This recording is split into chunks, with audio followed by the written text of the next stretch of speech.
dipersembahkan oleh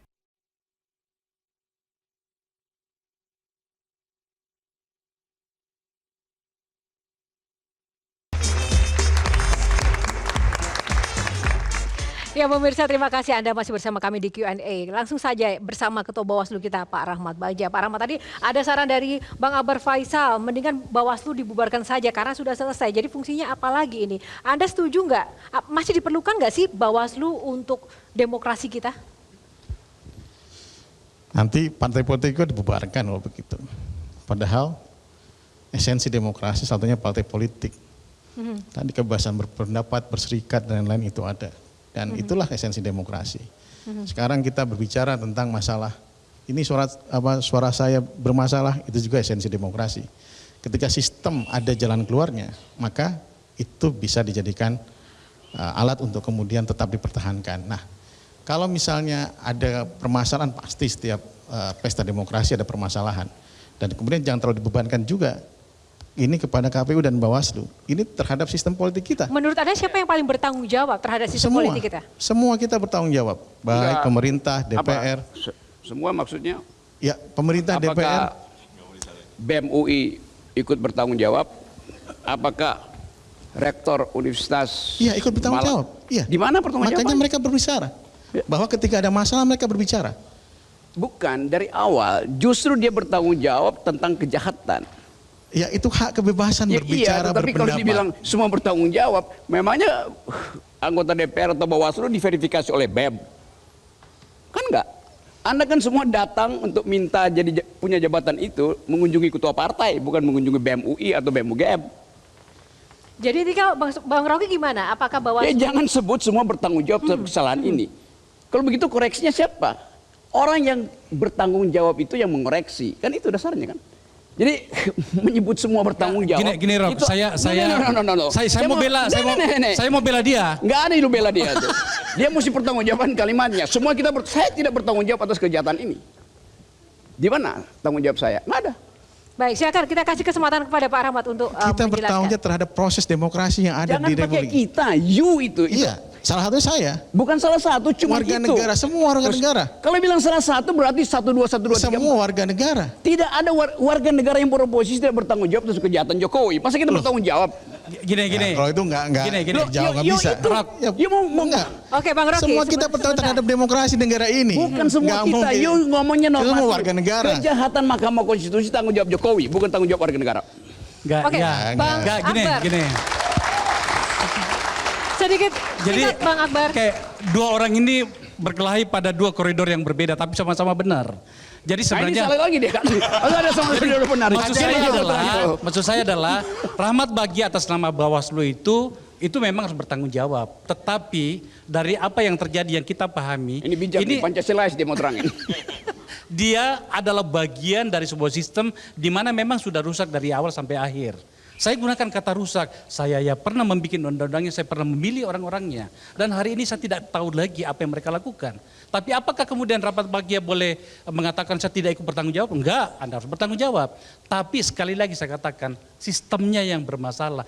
Makanya saya gunakan tadi kata riset. Kita meriset partai politik kita. Karena sudah nggak benar ini kok. Saya sudah tidak mengenal lagi, nanti anakku ketika dia akan menjadi politisi harus mengenal ketua umum partai ini. Sudah salah dari awal. Harus berkenalan dengan nanti ponakannya Om Rahmat Bagja. Supaya diperhatikan, sudah nggak benar. Jadi intinya sekarang kita ingin mendengarkan pada malam ini Pak Rahmat Bagja seperti apa sih komitmen Bawaslu ya untuk bisa siap bertanggung jawab dengan fungsi dan tugas yang memang sudah diemban dan sudah ditetapkan di Bawaslu. Fungsi pengawasan seluruh tahapan pemilu. Ini ada komitmen. Komitmennya jelas. Ya. Apa yang terjadi pelanggaran kita akan tindak lanjuti. Sejauh mana kita bisa percaya bahwa Bawaslu akan benar-benar netral dan jurdil? Ya silahkan dinilai. Saya kemudian tidak bisa memuaskan semua. Kami tidak bisa memuaskan semua dari sini. Jika kemudian tiba-tiba alat buktinya kurang cukup, kemudian saksinya menghilang dan itu akan terjadi permasalahan pada saat pembuktian. Satu, itu masalah teknisnya.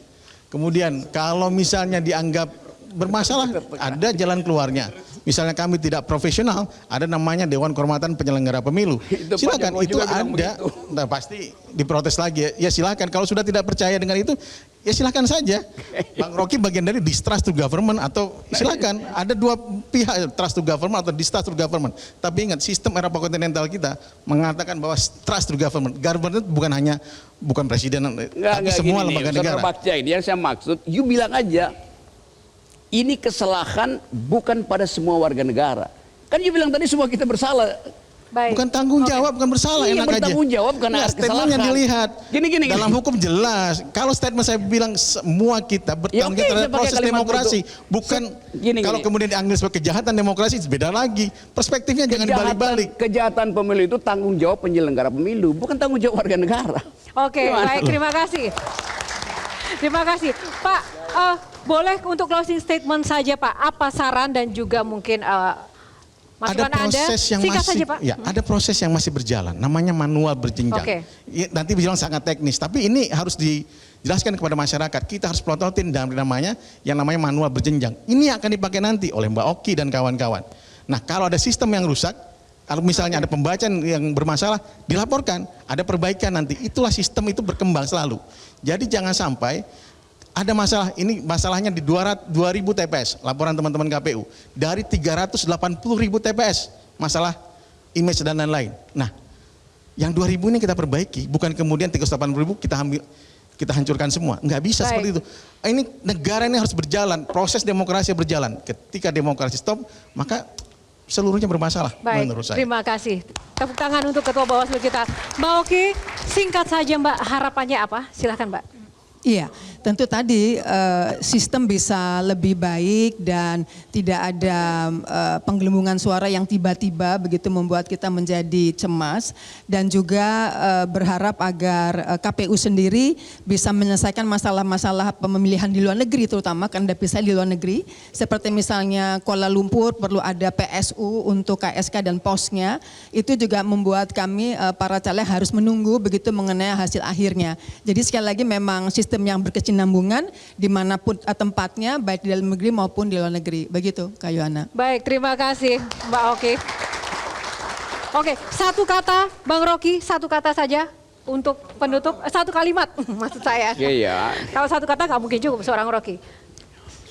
Satu kalimat untuk pesan pada anak-anak muda sekarang atau masyarakat kita. Itu pesan, oke.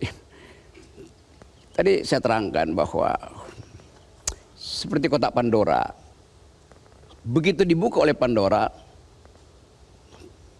evil evolves, itu kejahatan kemana-mana. Tetapi di dasar kotak itu masih ada tulisan only hope remains itu.